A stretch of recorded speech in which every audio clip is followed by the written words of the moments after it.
Hello बच्चों, सभी को good morning. Yes, good morning. क्या हाल है सबके? बहुत बढ़िया, बहुत बढ़िया। तो आप सभी, आई होप आप अपनी लाइफ को एंजॉय कर रहे हो। सर, मजा आ रहा है लाइफ में, है ना? अब बातें बिल्कुल नहीं होगी, बिल्कुल भी मलाई का बात नहीं करोगे आपस में। और अब क्लास के अंदर आ जाएंगे सभी बच्चे। तो आप सभी की पढ़ाई अच्छी चल रही होगी, मैं उम्मीद कर रहा हूँ। कल जाकर आपने एक्सपर्टिसनेस दिखाई होगी अपनी पढ़ाई में। थोड़ा जोश आया होगा, आया जोश, नहीं आया था? आज फिर थोड़ा सा जोश दिलवाएंगे क्लास के बीच में, अगर मौका लगा तो। ओके, मैं स्टार्ट कर रहा हूँ। आप सभी का इंडियन कॉन्ट्रैक्ट एक्ट चल रहा है मेरे प्यारे प्यारे बच्चों। और सभी सीए फाउंडेशन के बच्चे और सीएमए फाउंडेशन के बच्चे दोनों यहाँ पर बैठे हुए हैं। हम लोग ब्रीच ऑफ कॉन्ट्रैक्ट कर रहे हैं, unit number 5 Indian contract act का। अच्छा, ये यूनिट्स जो है, ये यूनिट्स जो मैं सीक्वेंशियल बोलता हूँ, ये सीए फाउंडेशन के अकॉर्डिंगली बोलता हूँ, है ना जी? सीएमए में रेगुलर ही है, एक साथ ही है। तो मैंने आप सभी का ब्रीच ऑफ कॉन्ट्रैक्ट शुरू किया है। ब्रीच ऑफ कॉन्ट्रैक्ट का मैंने आपको मतलब बताया पिछली क्लास में। थोड़ा सा अभी रिवीजन कर रहे हैं। तो क्या था बेटा मेरा ब्रीच ऑफ कॉन्ट्रैक्ट का मतलब? तो मैंने आपको ब्रीच का मतलब बताया था। ब्रीच मतलब तोड़ना। क्या तोड़ रहे हो सर? आप अपना अग्रीमेंट जो आपने हमसे बनाया था, एक वैलिड एग्रीमेंट जो आपने हमसे बनाया था, जो कि वैलिड एग्रीमेंट ऑटोमेटिकली क्या हो जाता है? वैलिड कॉन्ट्रैक्ट हो जाता है। जो आपने हमसे वैलिड कॉन्ट्रैक्ट बनाया था, आज आप अपनी परफॉर्मेंस करने से पीछे हट रहे हो। बड़े बेकार हो। सही बात है क्या? गलत बात है? क्यों पीछे हट रहे हो भाई? उस दिन काहे वादा किए थे? क्यों तुमने उस दिन मुझे ऑफर दिया था? मैंने तो तुम्हें हाँ बोल दिया था, आज किसी और के साथ घूम रही हो। अच्छा लगता है? नहीं लगता, है ना जी? सुनते रहना भाई ध्यान से, बहुत अच्छे से एक्सप्लेन करने जा रहा हूँ। वैसे मैं आपको ये आधा घंटा करीब हमारी क्लास हुई थी पिछले परसों। आज ये कंप्लीट हो जाएगा और मैं पूरी वो क्लास आपको रिमाइंड करवा रहा हूँ, याद करवा रहा हूँ। अब यादें थोड़ा सा और बेस में जाएंगे। 5वां यूनिट चल रहा है। यूनिट नंबर 1 पढ़ा, 2 पढ़ा, 3 पढ़ा। 1 ने, 2 ने और 3 ने आपको सिखाया आप कैसे कॉन्ट्रैक्ट बनाओगे। जी हाँ, 1 ने, 2 ने और 3 ने सिखाया आप कैसे कॉन्ट्रैक्ट बनाओगे। 4 ने आपको सिखाया जो बने हुए कॉन्ट्रैक्ट है उनको परफॉर्म कैसे करोगे। और उसी 4 में एक बिगड़ा हुआ बंदा था जो ये कह रहा मैं नहीं कर रहा परफॉर्म। उसके लिए अलग यूनिट बनाया, unit number 5 breach of contract. और ब्रीच ऑफ कॉन्ट्रैक्ट का मतलब promisor fails to perform his promise without any sufficient reason. आपने देखा यूनिट नंबर 4 में भी परफॉर्मेंस नहीं कर पा रहे थे कई जगहों पर, लेकिन उन सबके पीछे रीजन था। एक तो रीजन ये है कि आपने आके खुद ही प्यार मोहब्बत से मामला सेटल कर लिया, म्यूचुअल एग्रीमेंट।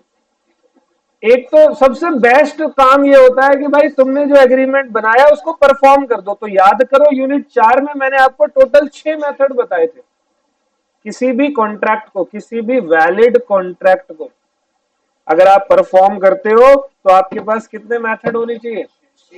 6 मेथड, 6 अलग अलग तरीके। पहला सबसे प्यारा सा मेथड है, एक काम करो परफॉर्मेंस कर दो। डिस्चार्ज बाय, नहीं कर पा रहे कोई बात नहीं, डिस्चार्ज कर दो बाय म्यूचुअल एग्रीमेंट।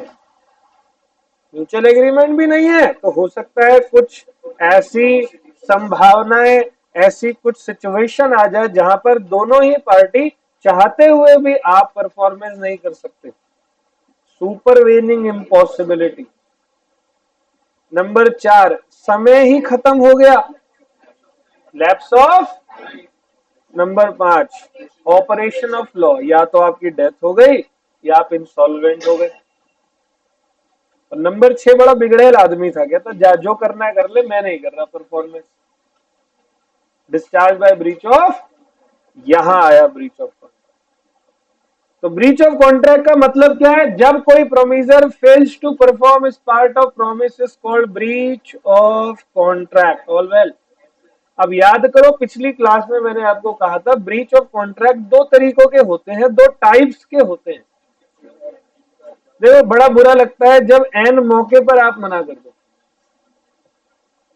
मैंने आपको एक शादी का एग्जांपल दिया था, अपनी शादी का। 26 फरवरी की मेरी शादी थी, और इमेजिन करो मैं घोड़ी वोड़ी लेकर बग्गी वग्गी के साथ में काउंटर पे पहुंच गया, शादी के काउंटर इन द सेंस जहां पर मेरी शादी होनी है। वहां उसने मना कर दिया कि जी नहीं, आप ठीक ठाक ही लग रहे हो लेकिन रहने दो, जाओ यहाँ से। बड़ा बुरा लगा, है ना जी। मतलब ड्यू डेट पर कोई मना कर दे तो हाय, दिल पे ऐसी बार लगती है। लेकिन कई लोग मना पहले ही कर देते ताकि सामने वाले को नुकसान तो हो रहा है लेकिन थोड़ा कम नुकसान करे, ताकि उसकी भरपाई भी हो सके। ऐसी ब्रीच ऑफ कॉन्ट्रैक्ट दो टाइप के होते हैं, एक को मैं बोलता हूँ एक्चुअल ब्रीच ऑफ कॉन्ट्रैक्ट, और दूसरे को क्या बोला था बच्चों? Anticipatory breach of contract. एक एक्चुअल, एक anticipatory breach of contract. All well. अच्छा, क्या है भाई? किंजल। एक होता है मेरा एक्चुअल ब्रीच ऑफ कॉन्ट्रैक्ट, एक को मैंने नाम दिया एंटिसिपेटरी ब्रीच ऑफ कॉन्ट्रैक्ट। तो बेटा एक्चुअल कब आप करते हो? ड्यू डेट पर, बिल्कुल परफॉर्मेंस के समय पर आके मना कर रहे हो, हमसे नहीं हो पाएगा। और एंटिसिपेटरी में आपने ड्यू डेट से पहले ही मना कर दिया। All well. अरे भाई, चाहे तू आज मना कर, चाहे तू ड्यू डेट पर मना कर, दोनों ही सिचुएशन में तो मेरा नुकसान हुआ ना। और जिसका नुकसान होता है उसको क्या बोला जाता है? Aggrieved party. तो एग्रीव्ड पार्टी क्या डिफेंडेंट के खिलाफ कानूनी कार्रवाई कर सकती है? बोलो हाँ या ना। कर सकती है सर। तो कानूनी कार्रवाई की प्रक्रिया होगी, मतलब अधिकार क्या है अगर किसी पार्टी ने आपके साथ में ब्रीच किया है तो? आपके पास क्या राइट्स हैं अगर कोई पार्टी आपके साथ में क्या करती है? ब्रीच करती है। तो अधिकारों की बात कर लेते हैं, चलो जी। तो rights of aggrieved party against defendant. पहला, एक काम करो, उसके सारे साथ सारे संबंध तोड़ दो। यही करते हैं ना हम रिश्तेदारी में। जब लड़ाई होती है पहले क्या करते? तेरा मेरा संबंध कैंसिल। दुश्मनी उसके बाद निकालेंगे। तो राइट टू रिसाइंड, रिस्काइंड और कैंसिल द कॉन्ट्रैक्ट। तो पहला अधिकार है, आप क्या करो? कॉन्ट्रैक्ट कैंसिल कर दो। बोलो यहां तक कोई दिक्कत? तो क्या इतने से काम चल जाएगा? मैं आपसे क्या क्लेम करूंगा? डैमेज क्लेम करूंगा। और मैं आपको वही बी पॉइंट बता रहा था सूट 4, जिसमें मैं आपको दो डैमेज पढ़ा चुका था। यस।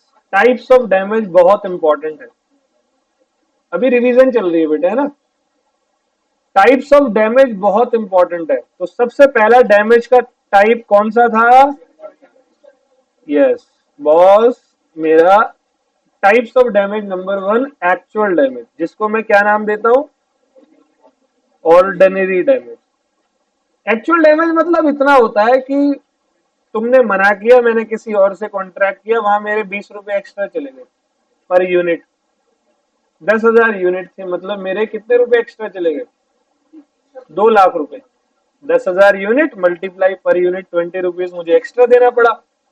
तो तुम एक काम करो, तुम मुझे 2 लाख रुपए का जुर्माना दे दो, दैट्स इट, मुझे ज्यादा नहीं चाहिए। बोलो ओके।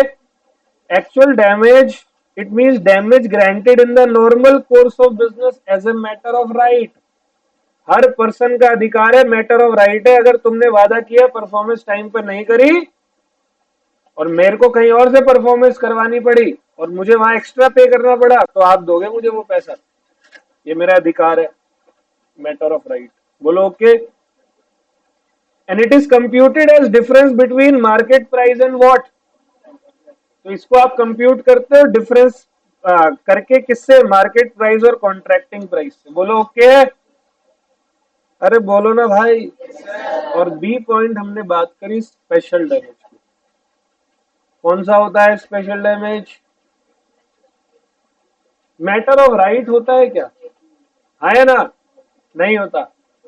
मैटर ऑफ राइट होता है क्या, ये पूछ रहा था मैं। Special damage. गधो, क्या पढ़ते हो घर जाके तुम? पिछली क्लास की लास्ट लाइन यही थी मेरी। It can not be claimed as a matter of right. क्या पढ़ते हो तुम घर जाके? है भाई? अरे स्पेशल डैमेज हमेशा थोड़ी लिया जाता है। तो कौन से सिचुएशन में लोगे? जब कोई स्पेशल सिचुएशन हुई है और सामने वाली पार्टी को पता है स्पेशल सिचुएशन है। एग्जाम्पल दिया था, मेरी बिटिया का जन्मदिन था तो मैंने बर्थडे के लिए डेकोरेटर्स बुलवाए। बर्थडे हमने बनाया था 24 मई को। छोटा सा बर्थडे था, परिवार के कुछ 7-8 लोग थे बस। तो डेकोरेटर बुलवाए, बर्थडे बनाया। तो मैंने एक केक ऑर्डर किया था 22 तारीख को। वो डबल स्टोरी वाला नहीं होता, ऐसे ऐसे वाला। उसमें एक अच्छी डॉल सी बनी हुई थी और नाम लिखवाया हुआ था यहाँ पर, बेटी का नाम मेरी केशवी।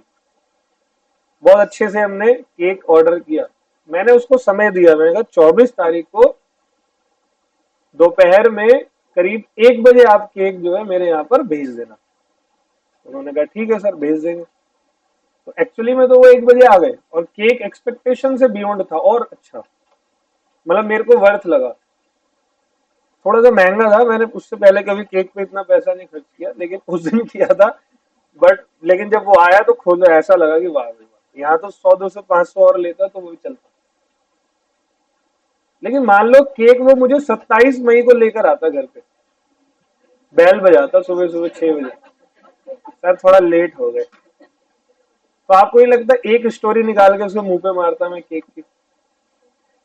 है ना जी? क्यों आया आपको? ये स्पेशल सिचुएशन थी। और उस स्पेशल सिचुएशन में अब इमेजिन करो कितनी घनघोर बेइज्जती होगी। परिवार आ गया, केक ही नहीं आया। वो तो चलो बिटिया 1 साल की हुई थी, ज्यादा बड़बोली नहीं है। वही वो 4-5 की होती तो वो तो मेरा घनघोर, पापा आपके बस की नहीं है, और अगले साल तक गालियां देते। कोई भी सिचुएशन होती मैं बोलता बेटा मैं करूंगा ना। नहीं पापा, you are not capable to do the same thing. आप जाके पढ़ाओ, वो आप नहीं कर पाओगे ना पापा। इमेजिन करो कितनी घनघोर बेइज्जती करती वो छोटी सी बच्ची मेरी। और उसके साथ उसकी माँ भी बोलती। उसके फिर उसकी माँ को 2 बहाने मिल जाते। एक तो मैं शादी में लेट पहुंचा था और एक यहाँ केक ही नहीं पहुंचा। शादी में तो पहुंच भी गया था। तो भाई जब इतनी घनघोर बेइज्जती हो रही है तो घनघोर लेवल का डैमेज भी लेंगे। मैटर ऑफ राइट नहीं है, लेकिन जब ये राइट क्रिएट होता है तो सिचुएशन पे होता है। सिचुएशन अगर स्पेशल है और ये बात आपको पता है तो फिर आप उसी के अकॉर्डिंगली काम करोगे। यहां तक हमारी क्लास हुई थी। बोलो कोई दिक्कत? चलो आगे बढ़ते हैं।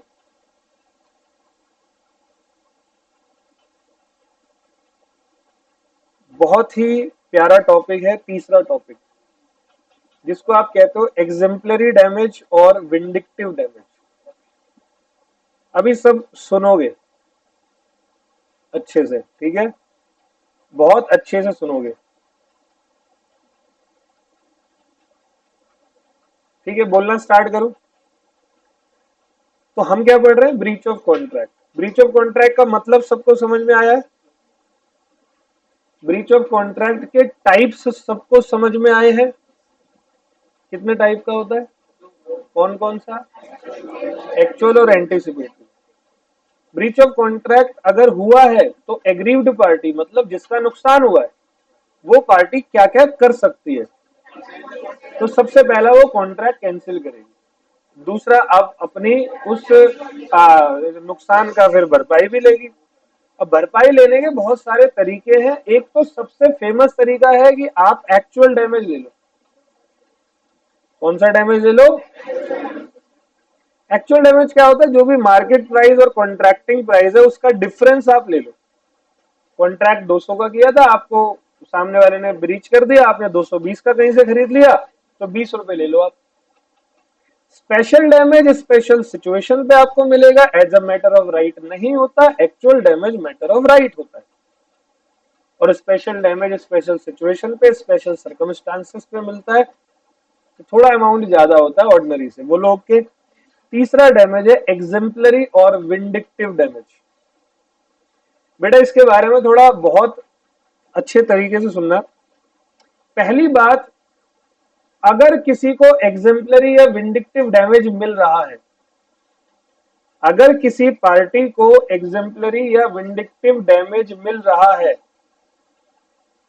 तो वो पार्टी को court higher amount of damage दिलवाता है डिफेंडेंट पार्टी से।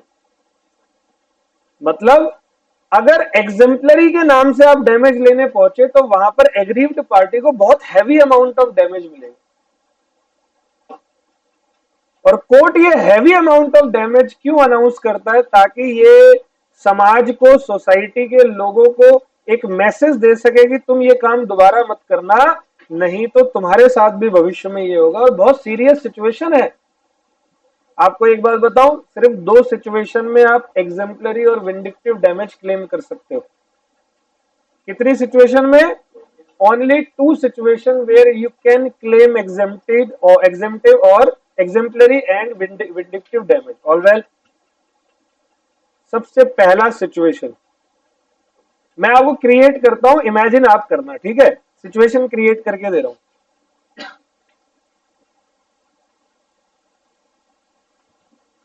जैसे ही क्या है,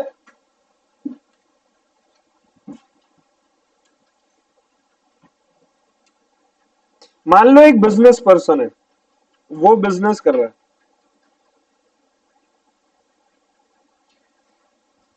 भाई बिजनेस कर रहा हूं तो मैंने कई लोगों से अपने माल को लिया होगा, माल मंगाया होगा, इंपोर्ट। या इंपोर्ट को आप देश से बाहर से मत समझना, इंपोर्ट मतलब मंगाया नॉर्मल। तो कई लोगों से पैसा इस बिजनेस पर्सन ने मंगाया होगा, तो सबको क्या करनी होगी?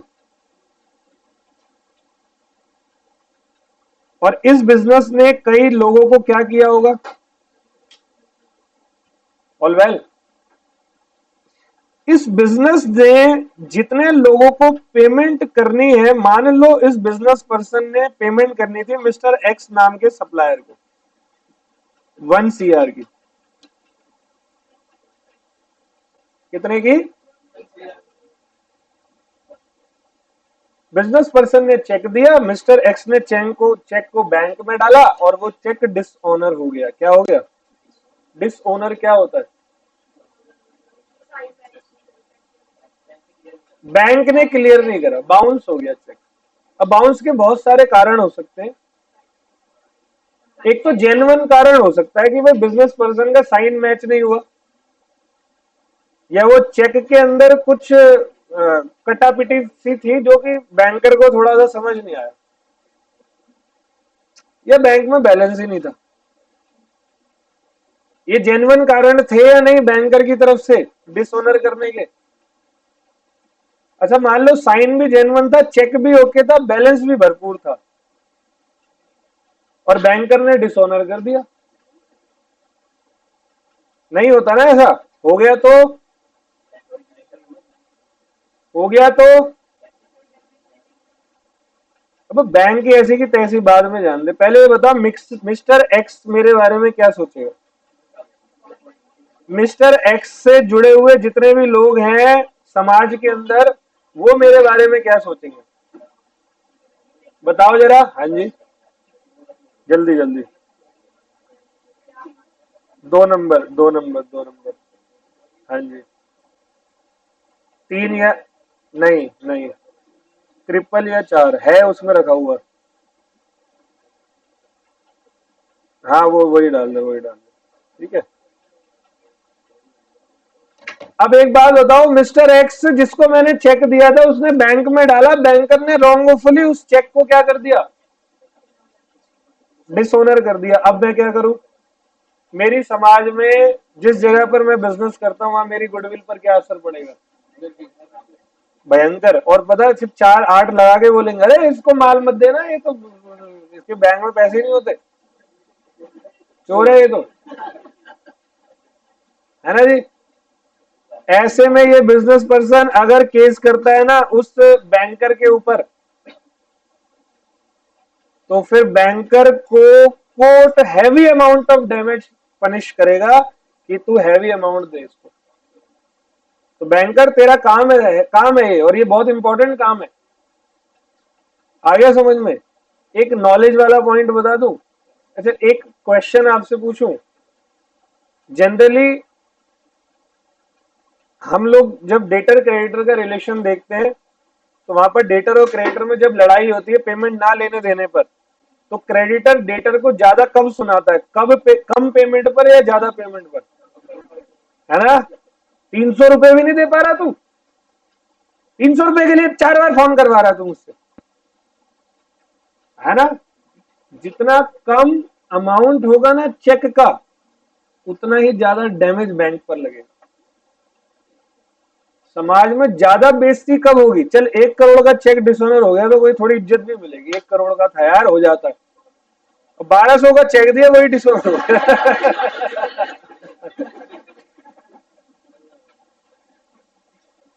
अब बताओ समाज क्या बोलेगा मेरे बारे में? बोलेगा ही नहीं, फैलाएगा। इसकी औकात नहीं है भाई 1200 की भी, है ना जी? समझ गए सब? तो ये नॉलेज के लिए बताया मैंने पढ़ा हुआ है इसके बारे में काफी कुछ। तो जितना कम अमाउंट होगा चेक का जो डिसऑनर हुआ, उसमें हैवी अमाउंट ऑफ डैमेज होगा। पहला ओके। अब दूसरा स्पेशल सिचुएशन है। अब वही ये बिल्कुल स्पेसिफिक शादी वाला ही सिचुएशन है, तो मैं आपको दोबारा से उस परसों वाले एग्जांपल पे लेके जाऊंगा, ठीक है? आप सब फील करके बताना, अपने आप से फील कर लो या अपने परिवार के किसी पर्सन को लगा लो, अपने आप से ही करो, ज्यादा अच्छा लगेगा। मैंने आपको बताया था कि पिछली क्लास में मैंने बताया कि मेरी 2.5 साल पहले, 2.5 साल तो नहीं हुए अभी, 26 को मेरी शादी हुई थी, 2023 में। तो उसमें जो स्टार्टिंग है उसका प्रोसेस स्टार्ट हो गया था दिसंबर फर्स्ट वीक में, 4 दिसंबर को। फिर क्या हुआ, तारीख आई, डेट आई शादी की 15 दिसंबर, है ना? यही एग्जांपल दे रहा था मैं परसों में, और यहां पर यही एग्जांपल फिट बैठेगा एज इट इज। ये टॉपिक इसके लिए बना हुआ है जो बताने जा रहा हूं, ध्यान से सुनना। अब 15 दिसंबर भाई डेट तय हो गई कि भाई 26 को शादी कर लेंगे, संडे वाला दिन। ओके। अब बताओ 16 दिसंबर से या 15 दिसंबर के बाद से दोनों ही पार्टी की, लड़के वाले लड़कियां वाले जो भी है, उन दोनों पार्टी के अपने अपने बहुत भयंकर लेवल के इमोशनल और मॉनेटरी खर्चे होते हैं, नहीं होते? पहले मॉनेटरी की बात कर लेते हैं। तो मैं लड़के की तरफ से, लड़का वाला, तो मेरी तरफ से क्या खर्चा था भाई साहब? सबको साड़ियां। मैं जिसको नहीं भी जानता वो भी लेके गई। मैं तो ये कौन है? कह रही है कोई। मतलब तू कौन है, क्यों दे रही है? ज्वेलरीज, ठीक है, होने वाली वाइफ के लिए वही मंगलसूत्र, वो इधर वाला, कान वाला, नाक वाला, वो हाथ वाला, गले वाला, सब कुछ। फिर उसके लिए वो ड्रेस होती है ना, वो शादी के दिन पहनते हैं, लहंगा, वो भाई। मेकअप का सामान, उसके परिवार के सबके लोगों के लिए कुछ, वो हमारे लिए कुछ। वो लोग शादी करेंगे, उनको गार्डन बुक करना है, मेरे को सगाई करनी है तो मेरे को भी बैंकेट हॉल मैंने बुक किया था कालका जी में, वहां की पेमेंट, अपने खर्चे, ये वो, है ना? मल्टीपल शादी के कार्ड। अरे उनको बांटने का प्रोसीजर बहुत भयानक है। छापना तो बड़ा इजी है, बांटना बड़ा मुश्किल है। मल्टीपल जगहों पर पर्सनली जाना पड़ा। मुझे याद है मैं 2.5 महीने घूम ही रहा था कार्ड ले लेके। कभी गाजियाबाद जा रहा हूँ, कभी लखनऊ जा रहा हूँ, कभी कहीं जा रहा हूँ, क्योंकि मम्मी पापा कह रहे नहीं भाई, पापा तो नहीं मेरे, मम्मी कह रही कि नहीं भाई तेरे को जाना पड़ेगा, या किसी को भेज दे। मैंने कहा ठीक है भेज देता हूँ दोस्त को। नहीं नहीं, तू जाएगा तो फर्क पड़ेगा। शादी करूँ या वहां जाऊं? है ना? ये बर्डन है। अच्छे खासे पैसे, मतलब मैं ये कह रहा हूँ अगर आप बहुत मामूली शादी भी कर रहे हो ना, तो कहीं नहीं जा रहे हो आपके 10-12 लाख रुपए। मैं मामूली की बात कर रहा हूँ। अगर आप, क्या बेटे? लव मैरिज में क्या, मेरी अरेंज मैरिज हुई थी। मैं लव वाला लगता हूँ तुम्हें? मैं किसी का आधा घंटा रह जाऊं वो लव नहीं करेगा मुझसे। सुनना, तो मेरी अरेंज मैरिज हुई थी। तो ये सारी चीजें जो है, ये इतना सारा एक्सपेंडिचर है। इतना सारा एक्सपेंडिचर होने के बाद अब शादी वाले दिन सुबह सुबह उनका मैसेज आ जाए कि भाई हम शादी करने को रेडी, मतलब उसने बोला कि लड़की तैयार नहीं है, अब बताओ, चलो अपने ऊपर लेके देखो। मैंने तो ले लिया, बड़ा सार्थक। बस बुरा लगेगा। तू पहले अंदर वाले, यही बोल रहा, अंदर वाले कमरे में जाके चिटकनी लगा के ऊपर पलंग पे ऐसे कूद कर रोएगा या नहीं? बहुत रोना है। वहां मम्मी बड़बड़ाएगी। अब फिर तो पहले तो हाँ बहन जी कर देंगे, फिर हराम जादी। पल में चेंज होते हैं ये लोग। हम तो बेशक ये काम ना करें, पहले दीदी दीदी, फिर दीदी जो छोड़ो राइमिंग करी हराम जादी। फिर तो जी बदलाव हो जाएंगे शब्दों के अंदर, तो कलेश बैठेगा तगड़ा वाला, है ना जी? बोलो आए ना। अरे उनकी ऐसी की तैसी मारो, आपस में जो भी लड़े, ये मेरे ऊपर क्या बीतेगी, या मैंने मना कर दिया तो उसके ऊपर क्या बीतेगी। और मेरे पास तो आईएएस बनने का भी ऑप्शन नहीं है। बोलो आए ना। समझ गए होंगे बच्चे। तो जी ये तो फिर बड़ा दुखदाई सिचुएशन है सर, अगर ऐसी सिचुएशन होती है और फिर ये पता है ब्रीच ऑफ मैरिज एग्रीमेंट है, कोर्ट में बात जाएगी। कोर्ट अपोजिट पार्टी जो भी हो, अगर लड़की वालों ने मना किया है तो फिर उनके ऊपर हैवी अमाउंट ऑफ पेनल्टी डालता है। आगे समझ? बोलो। तो फील कर लिया तुम लोगों ने? आ जाओ। देखो एग्जेम्पलरी और विंडिक्टिव डैमेज तीसरा, हेयर एक्चुअल लॉस। अच्छा बताओ, क्या एक्चुअल लॉस कितना हुआ मेजर कर सकते हो इस सिचुएशन में? क्या मोनेटरी लॉस हुआ है? अरे पूरे जीवन भर की टेंशन है। हो सकता है कुछ बहुत ही कमजोर मानसिकता वाला सुसाइड भी कर ले, डिप्रेशन में आ जाए, नहीं मर रहा तो शराबी बन जाए, सारा जीवन भर पीता है, आगे शादी ना हो या ना करे, या समाज में कुछ और। भाई फैलाने वाले कम नहीं है, खासकर भारतवर्ष में। विदेशों में तो डिवोर्स पार्टी होता है, यहाँ पर डिवोर्स हो गया, इसी में कमी रही होगी। अब तुम उस कमी को कितने एंगल से सोचोगे तुम ही देखेंगे। आगे समझ में, बहुत डेंजर होता है भाई साहब, हमारा समाज बहुत डेंजर है। तो जी इस ये बात कोर्ट भी जानता है। तो कोर्ट ये कहता है कि भाई हाथ जोड़ के विनती है, आगे से ये काम मत करना, और अभी जरा तुम इतनी हैवी अमाउंट ऑफ पेनल्टी जरा तुम इस पार्टी को दो। ऑल वेल, पढ़ रहा हूं। तो here actual loss cannot be measured, so the court impose very high amount of damage to prevent its repetition. बार बार ये रिपीट नहीं होगा। This damage set an example for others, and it is granted only in two cases. Number one, wrongfully breach या dishonor of check by and breach of marriage. जब आपको ये PDF मिले तो banker bye banker अपने आप लिख लेना आज से, ठीक है? बोलो तीन डैमेज आ गए। चलो जी, दो टाइप के कॉन्ट्रैक्ट है ब्रीच वाले, एक्चुअल, एंटिसिपेटरी। अधिकार क्या है? कॉन्ट्रैक्ट कैंसिल करेंगे, डैमेज लेंगे। डैमेज के टाइप क्या है? पहला एक्चुअल डैमेज, जिसको ऑर्डिनरी बोलते हो, स्पेशल डैमेज, और विंडिक्टिव और एग्जेम्पलरी डैमेज। चौथा डैमेज, चौथा है नॉमिनल डैमेज। अब ये नॉमिनल डैमेज क्या होता है बच्चा? बेटा नॉमिनल डैमेज का मतलब पार्टी को कोई नुकसान नहीं हुआ, ये बहुत ही नॉर्मल अमाउंट का नुकसान हुआ है, लेकिन फिर भी वो लीगल एक्शन ले रहा है आपके ऊपर। जैसे मैं आपको रिपीट पहले भी किया हुआ है, जैसे मूवी है ओ माई गॉड 2 वाली, पंकज त्रिपाठी जिसमें, है ना? अगर किसी ने देखी हो, नहीं भी देखी हो तो बता देता हूँ। मूवी की स्टोरी नहीं बताऊंगा, अच्छा नहीं लगता। बस ये बता देता हूँ कि उसमें केस करते हैं 100 101 रुपए का, 51 रुपए का। तो वो नॉमिनल डैमेज मांग रहा है। अल्टीमेटली किसी पर्सन का ना मान सम्मान की बात जब आ जाती है तब वो लीगल एक्शन लेता है। कहता डैमेज की जरूरत नहीं, पैसा मेरे पास बहुत है। इसको कहते हैं कौन सा डैमेज? तो when there is, nominal word का मतलब क्या होता है? थोड़ा सा, छोटा सा। When there is only a technical violation of the legal right but no material loss is caused thereby. When there is a breach of contract but either no loss or very small loss has been caused to aggrieved party, then court grant very small amount of damage which is insignificant. बहुत छोटा सा damage होता है, उसको आप कौन सा damage कहते हो? Nominal damage. बोलो ओके।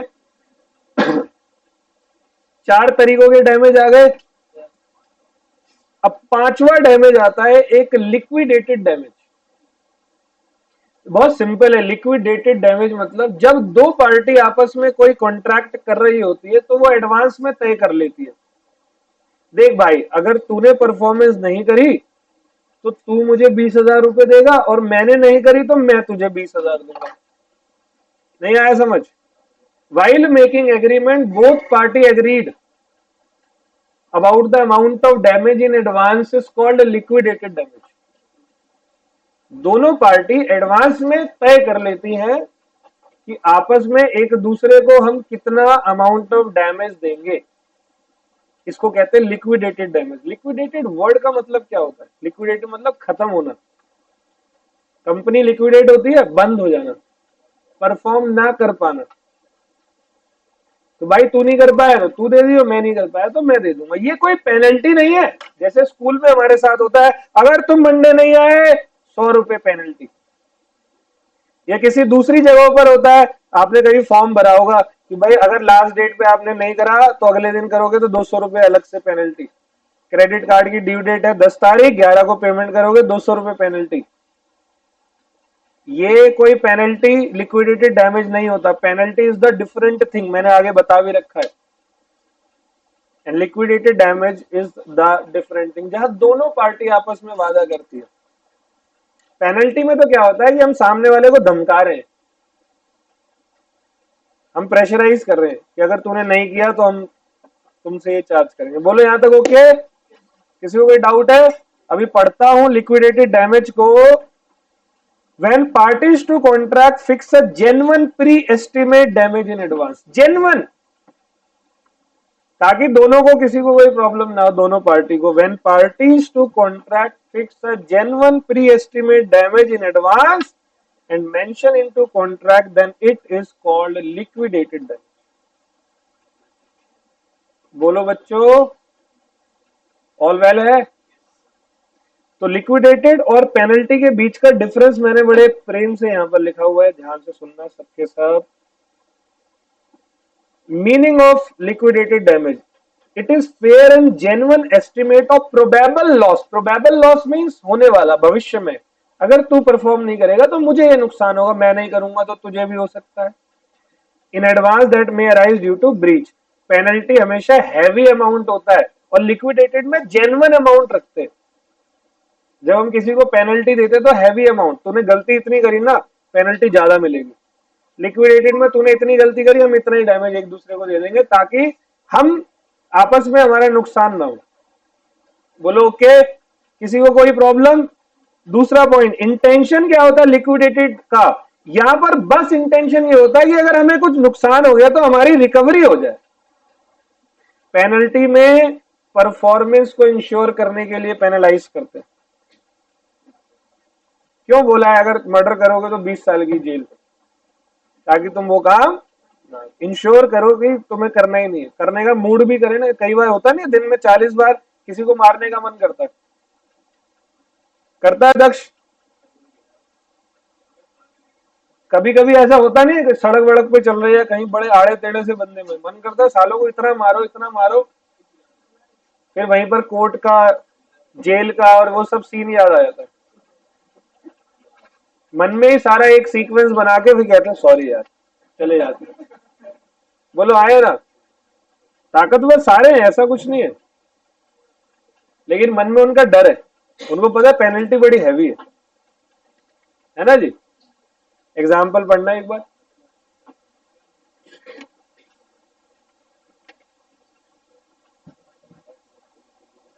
हाँ जी, हाँ म्यूचुअल होता है, दोनों साइड पे हो सकता है, बट हैवी अमाउंट होगा टाइप। भाई तूने गलती नहीं करी तो मैंने करी तो मैं दूंगा, तूने करी तो तू देगा। पेनल्टी भी दोनों पार्टी देती है, लेकिन हाई अमाउंट होता है परफॉर्मेंस को इंश्योर करने के लिए। लिक्विडेटेड में बस ये हो जाए कि बस अगर नुकसान हुआ है तो रिकवरी हो जाए। इंटेंशन देखो बस दोनों का। असल में अगर आपको लिक्विडेटेड डैमेज और पेनल्टी समझना है तो दोनों का इंटेंशन देखो क्या होता है। पेनल्टी में इंटेंशन होता है सामने वाले को, मतलब एक तरीके से उसका परफॉर्मेंस इंश्योर करने के लिए, भाई ये काम कर ही दे मेरा।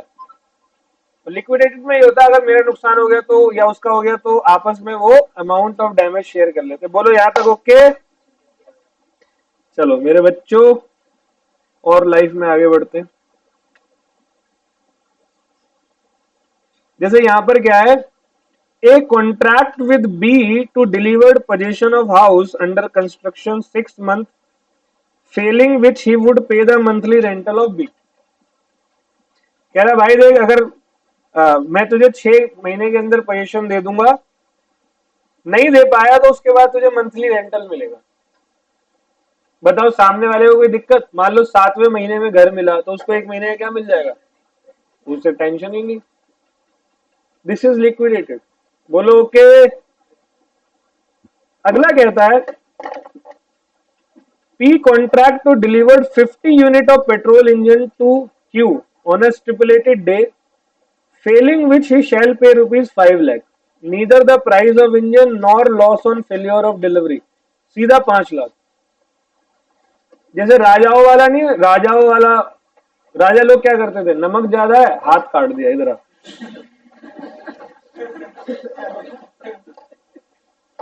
और जैसे तू हंसाना अभी तो गर्दन भी कटती है। जैसे किम जोंग यूंग नहीं है, वो क्या नाम है उसका पगलेट का, कौन कहाँ का है वो, नॉर्थ कोरिया का पगलेट। तो उसके पिताजी के जनाजे में एक ऑफिसर रोया नहीं था, तो उसको भेड़िए नहीं होते कुत्ते, वो जंगल वाले, उनके आगे डाल दिया। तो ये पेनल्टी है। All well. अच्छा एक बात बताओ, एक बात बताओ, तूने मेरे साथ में कॉन्ट्रैक्ट ब्रीच करा तो मेरे पास ऑप्शन है ना डैमेज लेने का। मुझे डैमेज नहीं चाहिए, पैसा मेरे पास बहुत है, तो क्या करूं? अरे बोलो यार। सूट फॉर सी ऑप्शन, देखो सी ऑप्शन, ए हो गया ना, ए क्या था, कॉन्ट्रैक्ट कैंसिल, बी क्या है, डैमेज।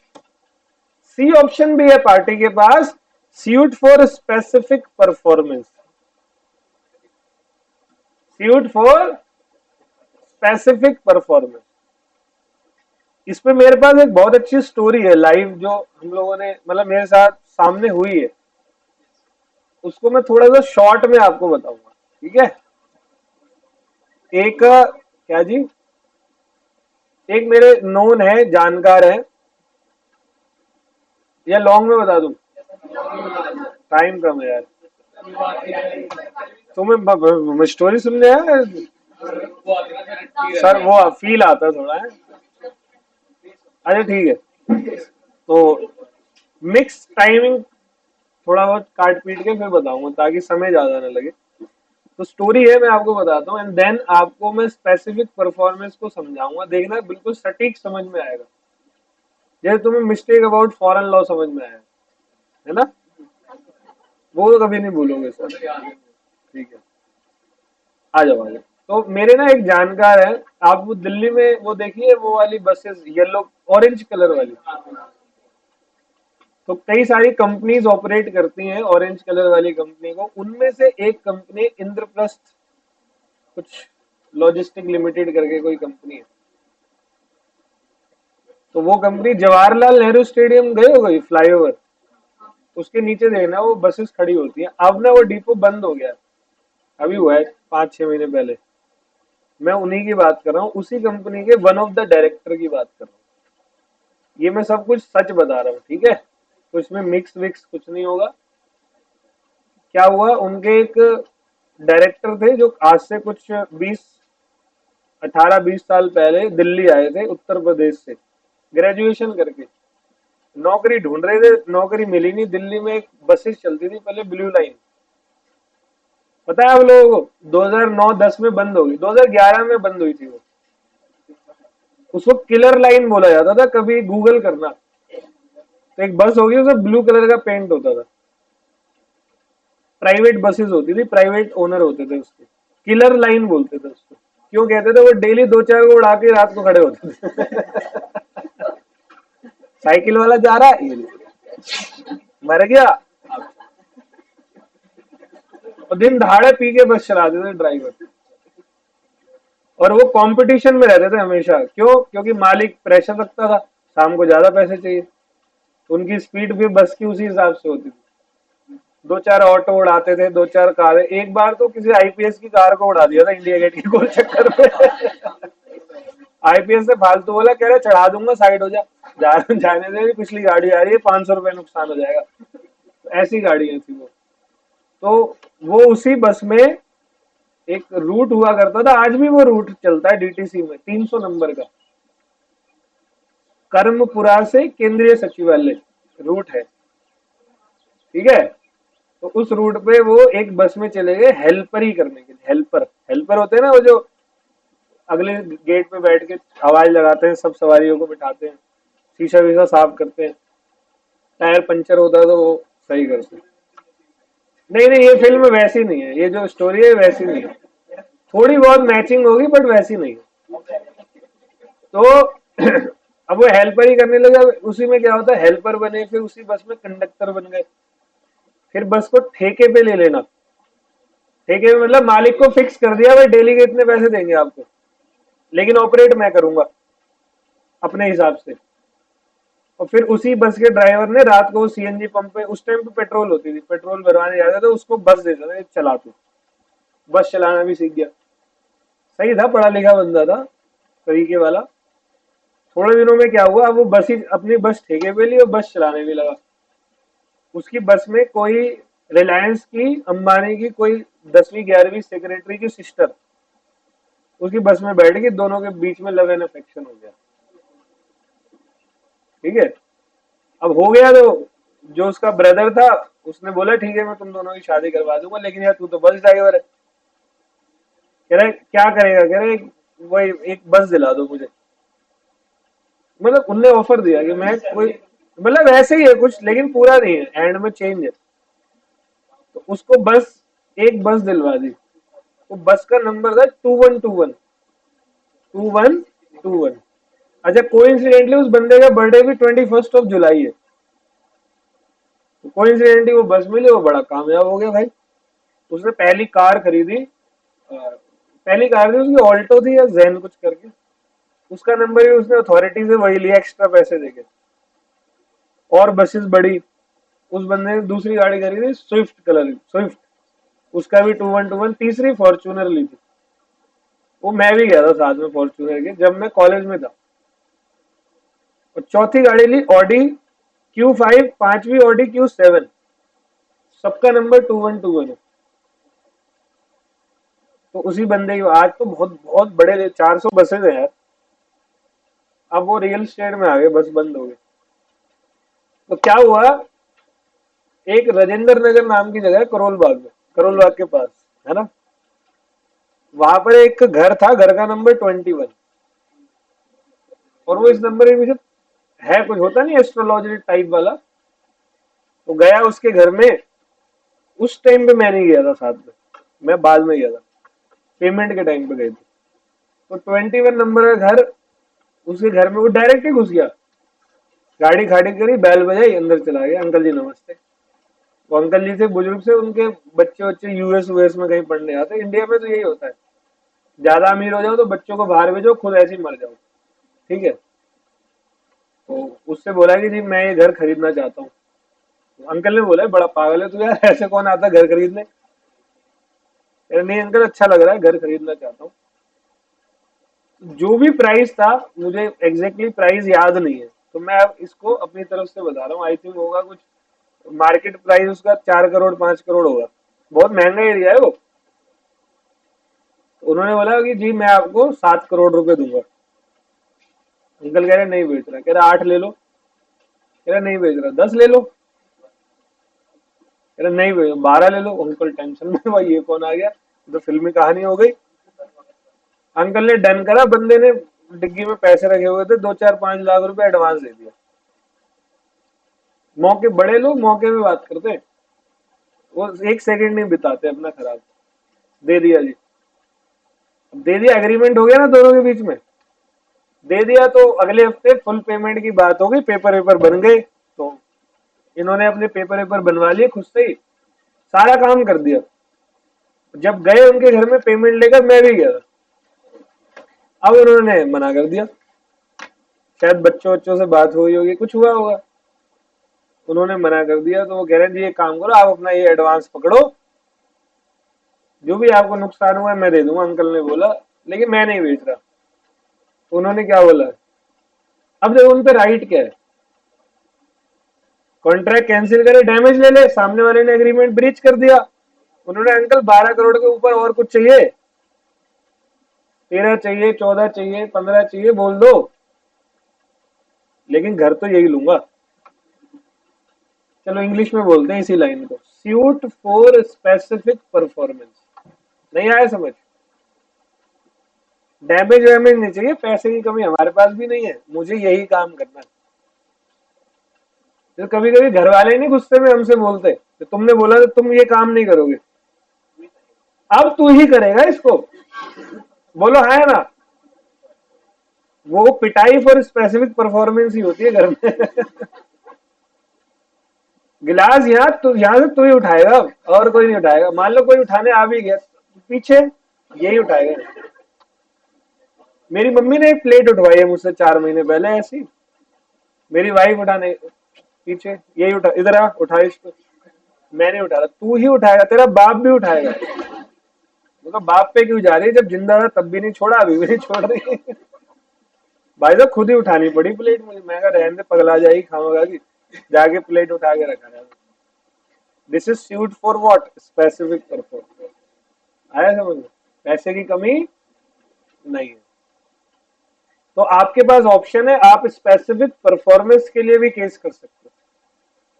तो कब करते हैं हम स्पेसिफिक परफॉर्मेंस के लिए केस, जब कोई लिमिटेड चीज होती है, कोई एंटिक चीज होती है। मैंने देखो इस एग्जांपल में उसका 21 नंबर का घर था, उसको उसी एरिया में चाहिए था। अब 22 तो मिल जाएगा, 20 में मिल जाएगा, लेकिन उसको क्या चाहिए था, उसको ये बात पता थी मुझे तो 21 चाहिए। उसके फोन नंबर में 21 21, मुझे लगा बीवी को ही बुलाता हो 21 इधर आ। और बड़ा पैसा है भाई साहब, बहुत पैसा है। वो पैसा देखो कहाँ पर, वो हेल्पर, और कहाँ से आज रियल स्टेट में बहुत बड़े लेवल पे काम करते। ले लिया भाई, हाँ ले लिया, घर ले लिया, वही लिया, वहीं तो रहता है। पूरी बिल्डिंग सी अच्छी सी कोठी टाइप बना दी। क्या बेचना पड़ा अंकल को, अरे सिंपल है, मार के मेरे को दे दे कोई 5 करोड़ के 12 करोड़, मैं नहीं बेचूंगा। तेरी पगलेटी की वजह से मुझे फायदा हो रहा है तो कोई बात नहीं, हो जाने दे, मैं ठीक है। ऐसे भी लोग हैं, आप बिलीव करो, बहुत है, 100 रुपए की चीज 20,000 में ले लेते हैं वो। उनको चाहिए लिमिटेड कुछ है, जैसे ऑक्शन में लेते हैं, समझ गए। मैं एक बार ग्रेटर कैलाश में गया किसी रिलेटिव के यहाँ पर, ठीक है, जीके में, एम ब्लॉक में। तो मैं उनके घर पे गया, एक पेंटिंग रखी हुई थी, मतलब दीवार पे टंगी हुई थी। अब वो कुछ खाना पीना टाइप चल रहा था, फंक्शन था, कोई छोटा सा बर्थडे था उनके बच्चे का। मैं बहुत देर तक उस पेंटिंग के सामने खड़ा रहा, मेरे को समझ ही नहीं आई। मैंने उनसे पूछा, कह रहे इसलिए ही खरीदी है ताकि समझू इसको। मैंने कितने के लिए, कह रहे 40 लाख रुपए की। तो उनको चाहिए वही चीज, क्यों, अब वो बेसिक चीजों से ऊपर उठ चुके हैं। उनको रोटी कपड़ा मंगाने की टेंशन थोड़ी है, उनको अब सोसाइटी में स्टेटस की टेंशन। अपनी मेंटेलिटी, जो सोच लिया वो मैं करूंगा। आ गया समझ? तो ऐसे लोग केस करते हैं किस लिए? स्पेसिफिक देखो, it means aggrieved party ask actual performance of contract which is refused by defendant. It is granted only in जब monetary consideration is not an adequate consideration. मेरे को पैसा चाहिए नहीं भाई तेरे से, डैमेज क्या करूंगा मैं, या एक्चुअल डैमेज को मैं कितना मुझे एक्चुअल डैमेज हुआ वो मैं सर्टेन ही नहीं कर सकता, या उस काम का कोई एग्जैक्ट सब्सटीट्यूट ही नहीं है। कुछ आया समझ में? मान लो कोई एक ही बंदा है इस भारत के अंदर जो एक पर्टिकुलर टाइप का काम कर सकता है, उसी से मैंने कॉन्ट्रैक्ट कर लिया।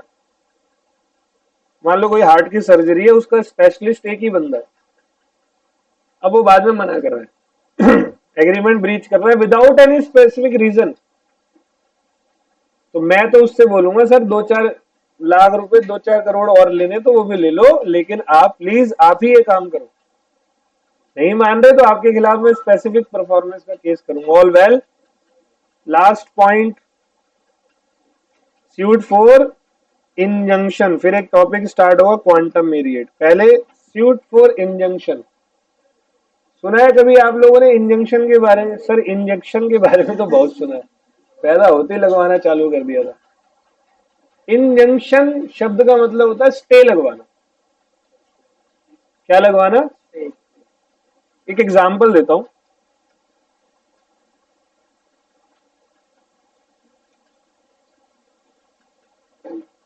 नाम सुना है कंगना का? कंगना रनौत नहीं सुना बेटे? तू बहुत खुशनसीब आदमी है।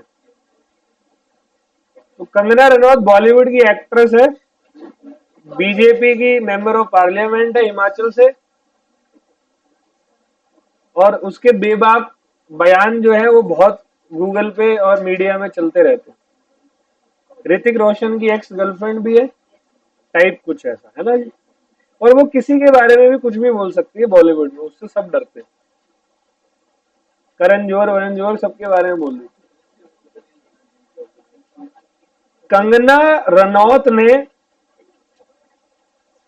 एस राजा मोइली के साथ एक कॉन्ट्रैक्ट किया। राजा मोइली को जानते हो? बेटा तू कुछ जानता है इस संसार में? हर बार मुंडी लाएगा नहीं।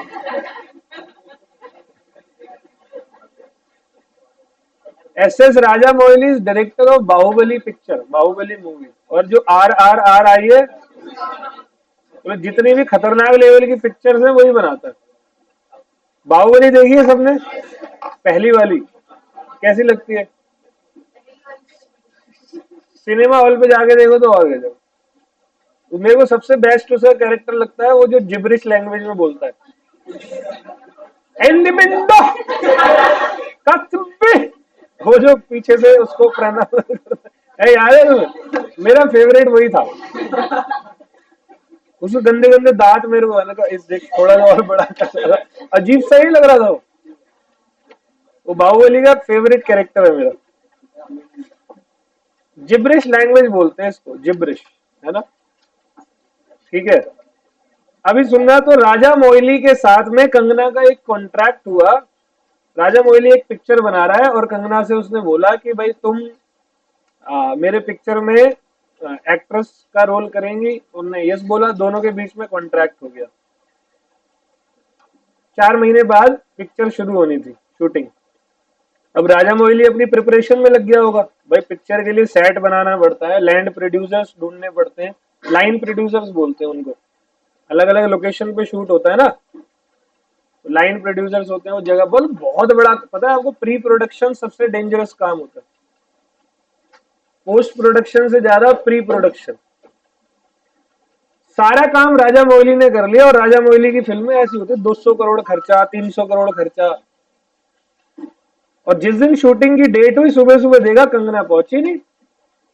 कंगना वहां करण जौहर की फिल्म कुछ नहीं होता है की शूटिंग कर रही थी। ठीक है, कुछ कुछ होता है तो पहली आ गई ना। कुछ नहीं होता है वाली है। आजकल मॉडर्न जमाना हो गया, आजकल कुछ नहीं होता है, कुछ कुछ पहले ही होता था। और वेल, ठीक है जी। तो भाई वो कुछ नहीं होता कि शूटिंग कर रही है वहां, राजा मोइली है उसकी ऐसी की तैसी, पूरा मैं यहाँ सेट लगा के बैठा हूँ इतना बड़ा वाला, और वो जाके वो जो है वो करण जौहर के साथ में शूट कर रही है। अब ऐसे में सबसे पहले राजा मोइली उस कंगना के ऊपर केस करेगा स्टे लगवाने का। क्या करेगा? इंजंक्शन। इससे ये होगा, मतलब कोर्ट में उसकी भी शूटिंग नहीं चलने देगा वो। होता नहीं, प्रॉपर्टी पे स्टे लगवा देते हैं, तो उस पे कोई कंस्ट्रक्शन नहीं, कुछ नहीं कर सकते आप। आ गया? समझ में आ गया? This is called suit for what? Injunction. देखो लिखा भी हुआ है, injunction in an order of court restraining. Restraining मतलब रोकना एक बंदे को from doing a particular act. Injunction मतलब किसी पर्टिकुलर एक्ट को करने से क्या करना? रोकना।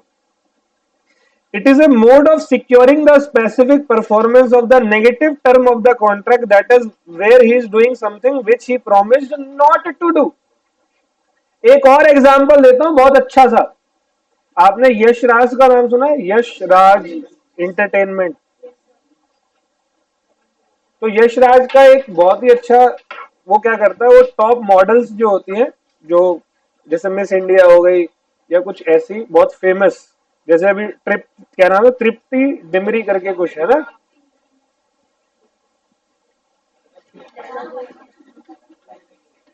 वो क्या करता है, फेमस जो मॉडल्स होती है जो फेमस हो चुकी है, उनके साथ में कॉन्ट्रैक्ट करता है कि भाई 5 फिल्मों का आपके साथ कॉन्ट्रैक्ट है, अगली 5 फिल्मों तक आप किसी और डायरेक्टर के साथ कोई मूवी साइन नहीं करोगी, किसी और प्रोड्यूसर के साथ कोई मूवी साइन नहीं करोगी। ऑल वेल, उसने डन बोला, और मान लो वहीं पर उस एक्ट्रेस ने किसी और के साथ मूवी साइन कर ली, तो उस पर क्या लगवा देगा? क्योंकि अभी मेरा प्रोसेस चालू है। बोलो आ गया समझ में? अब एक बार बताओ, कुछ नहीं होता है मूवी पे स्टे लग गया, तो अब कंगना क्या करेगी? इधर ही आएगी वो। आ गया जी? देखो यहाँ लिखा हुआ है, Kangana Ranaut a film actress agreed to act exclusively for Dharma production. Dharma किसका है? ये करण जौहर का है, Dharma production. For 1 year, during the year she contracted to act for S S राजा मोइली। मेरे एग्जाम्पल का अपोजिट लिखा हुआ है यहाँ पर। She could be restrained by an injunction from acting for S. Rajamouli। तो बोलो जी, ओके है? एक बार रिपीट कर रहा हूं एंड देन फिर अगला टॉपिक। अभी यही कंटिन्यू चलेगा। मैंने आपको पढ़ाया ब्रीच ऑफ कॉन्ट्रैक्ट। तो ब्रीच ऑफ कॉन्ट्रैक्ट क्या होता है? मतलब सिंपली मैं किसी भी कॉन्ट्रैक्ट को क्या कर रहा हूं? परफॉर्म करने से मना कर रहा हूं without any specific reason. Breach of contract कितने टाइप के होते हैं? कौन कौन से? एक्चुअल और एंटीसिपेटरी। एक्चुअल ब्रीच और एंटीसिपेटरी ब्रीच में क्या डिफरेंस होता है? एक्चुअल आप ड्यू डेट पर करते हो, एंटीसिपेटरी ड्यू डेट से पहले कर देते हो। ऑल वेल है जी। और हम लाइफ में थोड़ा सा आगे बढ़े। मैंने कहा कि अगर मेरे साथ में परफॉर्मेंस आपने करने से मना कर दिया, ब्रीच कर दिया, तो मैं एग्रीव्ड बन गया, मैं तुम्हारे खिलाफ लीगल एक्शन लूंगा। सबसे पहले कॉन्ट्रैक्ट कैंसिल करूंगा। A point, A right, right to cancel the contract. B right, right to claim damage. चलो जी, डैमेज के नाम भी ले लेते हैं। Actual damage, special damage, exemplary और विंडिक्टिव, नॉमिनल और लिक्विडेटेड डैमेज। पेनल्टी के बारे में भी बता दिया। तीसरा आपके पास अधिकार है, नहीं लेना डैमेज मत लो, स्पेसिफिक परफॉर्मेंस के लिए केस कर दो, और कोई सिचुएशन इंजंक्शन वाली है, स्टे वाली है, तो वो भी लगवा दो। पांचवा point, suit for quantum merit. क्या कहते हैं? Suit for quantum merit. क्या होता है बच्चों क्वांटम मेरिट का मतलब? कोई बताएगा?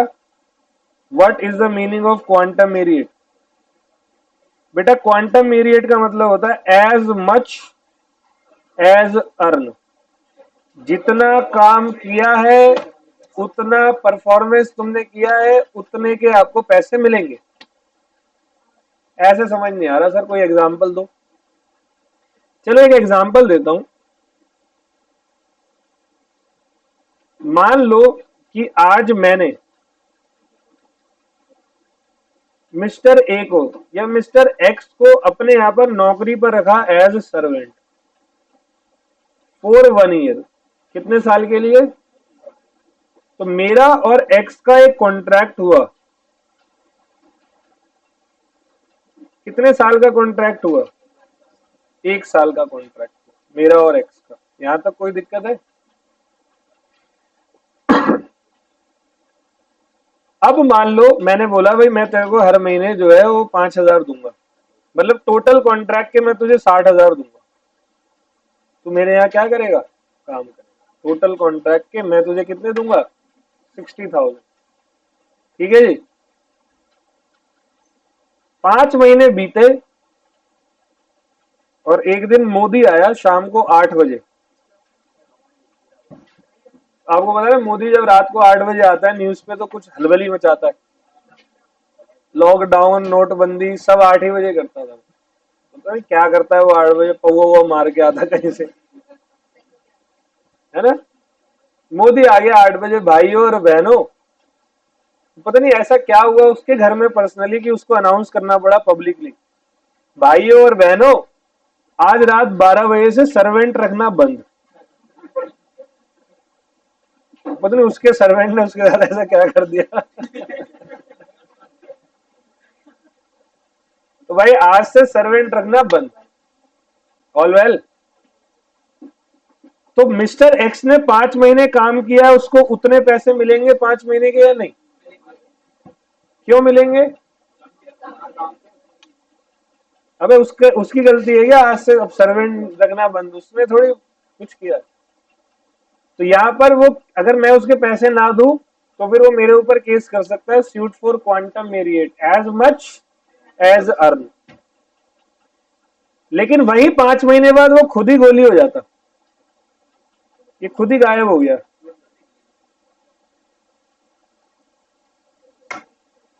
5 महीने बाद ये खुद ही गायब हो गया।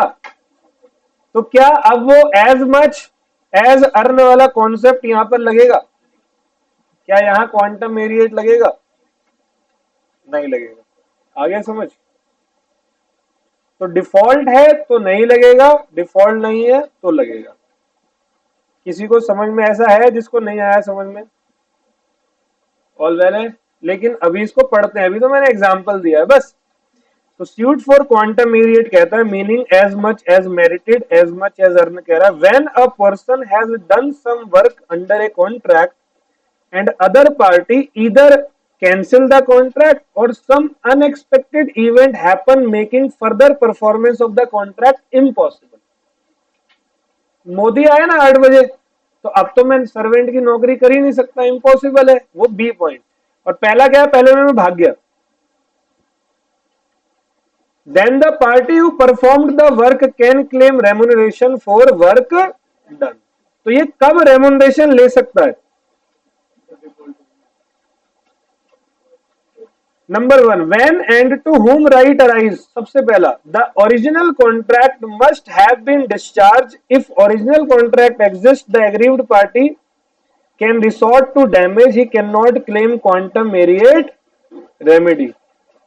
भाई देखो, कॉन्ट्रैक्ट अगर कैंसिल करोगे तो डैमेज ही ले सकते हो, ये तो ऊपर पढ़कर आए हो ना ब्रीच में। लेकिन अगर कॉन्ट्रैक्ट कैंसिल आपने नहीं किया, he cannot the right to sue on quantum merit lies with the party who is not at। जो फॉल्ट में नहीं है उसी पर अधिकार होता है क्वांटम मेरिट का।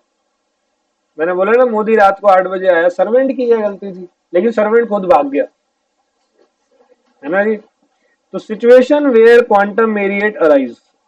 सबसे पहला, contract is discovered to be unenforceable. Law ने ही मना कर दिया सर्वेंट नहीं रख सकते, तो यार वो तो अपने पैसे लेके ही जाएगा। नहीं दोगे तो केस करेगा for quantum merit. No agreement as to remuneration या act done without intention of gratuitousness. Gratuitousness मतलब भाई फ्री फंड में कोई एक्ट नहीं किया, पैसा लूंगा। मैंने तुम्हारे लिए कोई काम कर दिया तो, और मेरी इंटेंशन ग्रेचुअसनेस थी नहीं। ग्रेचुअसनेस समझते हो ना, फ्री फ्री में। मैं तो मोनेटरी, मेरे को लगा मैं काम करूंगा मुझे पैसा दोगे आप। देखो एग्जाम्पल है, बहुत अच्छा एग्जाम्पल है।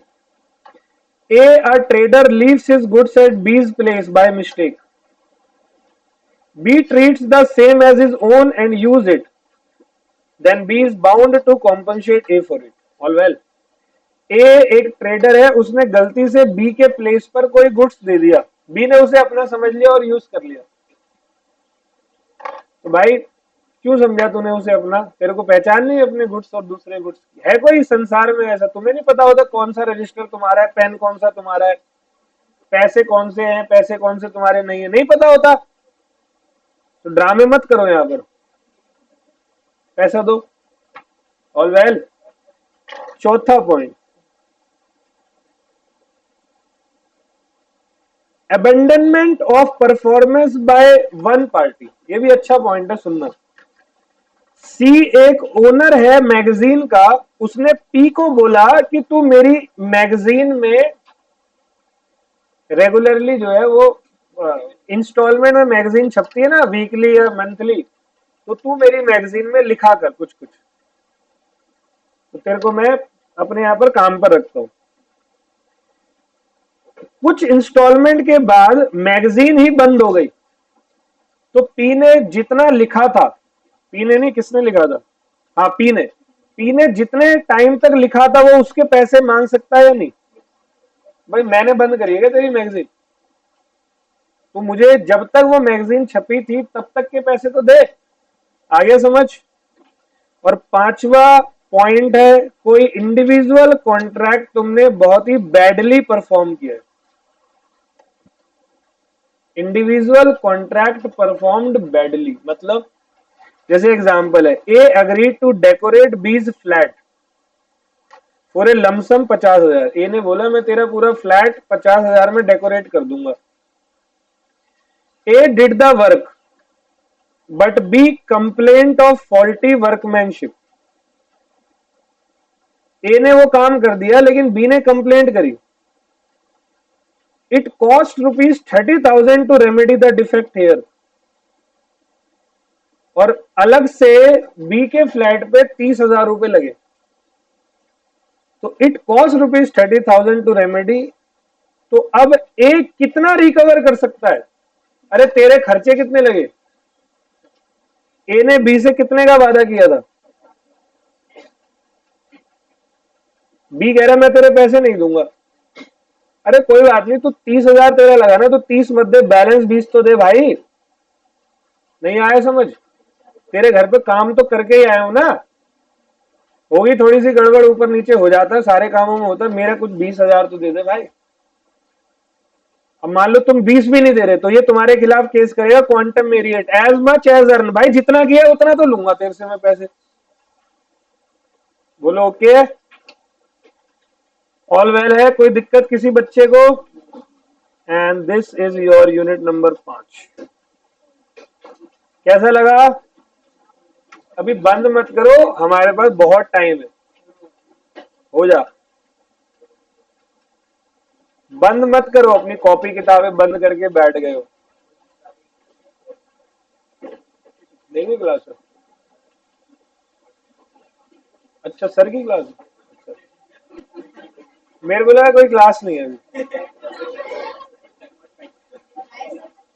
नहीं रुको एक मिनट, बाय तो बोल दूं तुम्हें रिवीजन करा के। अरे भाई आ जाओ, एक बार रिवीजन कर लेते हैं फटाफट से। तो यूनिट नंबर 5 हम लोगों ने प्रॉपरली कंप्लीट कर दिया। चलो जी fast forward. Breach of contract क्या होता है? सबको पता है क्या होता है? विदाउट एनी सफिशिएंट रीजन आप किसी भी कॉन्ट्रैक्ट को जो आपने वैलिडली बनाया था उसको परफॉर्म नहीं कर रहे हो, मना कर रहे हो। तो ब्रीच ऑफ कॉन्ट्रैक्ट कितने टाइप के होते हैं? 2 टाइप के, एक एक्चुअल ब्रीच है, एक एंटीसिपेटरी। एक्चुअल और एंटीसिपेटरी में क्या डिफरेंस है? एक्चुअल ब्रीच ऑफ कॉन्ट्रैक्ट में पार्टी मना कर देती है कॉन्ट्रैक्ट की परफॉर्मेंस करने से ऑन ड्यू डेट पर, और एंटीसिपेटरी में कब करती है? अरे बोलो भाई, बिफोर ड्यू डेट। तो दोनों ही सिचुएशन में मेरे को एग्रीव्ड पार्टी को अधिकार है। एक्चुअल में तो ड्यू डेट के बाद ही लीगल एक्शन लूंगा, एंटीसिपेटरी में ड्यू डेट का वेट भी कर सकता हूं या आज भी ले सकता हूं। अधिकार क्या क्या है? सबसे पहला कॉन्ट्रैक्ट कैंसिल, डैमेज ले लूंगा। चलो डैमेजों के नाम बताओ, पहला कौन सा है? एक्चुअल या ऑर्डिनरी, दूसरा स्पेशल, तीसरा एग्जेम्पलरी और विंडिक्टिव, चौथा लिक्विडेटेड नॉमिनल, पांचवा लिक्विडेटेड, और फिर मैंने आपको बताया पैसा बहुत है, सूट फॉर स्पेसिफिक परफॉर्मेंस। चौथा क्या है? Suit for injunction. पांचवा क्या है? Suit for quantum Marriott. Quantum Marriott की सिचुएशन कब अराइज होती है बच्चों? जल्दी बताओ। मैंने आपको बताया कब क्लेम कर सकते हो, तो जब कॉन्ट्रैक्ट अनएनफोर्सेबल है, कोई रेमुनरेशन का कॉन्ट्रैक्ट बीच में नहीं बना, मैंने अनग्रेचुअसनेस में काम नहीं किया था, या तू मुझे खुद रोक रहा है, या तेरी परफॉर्मेंस ही अबंडन हो गई, खत्म हो गई, जैसे मैगजीन बंद हो गई थी, और कोई इंडिविजुअल कॉन्ट्रैक्ट परफॉर्म किया गया है बैडली तरीके से। ठीक है, तो ये मेरा प्रॉपर यूनिट 5 है। तो कल मिलते हैं यूनिट नंबर 6 के साथ। Thank you so much.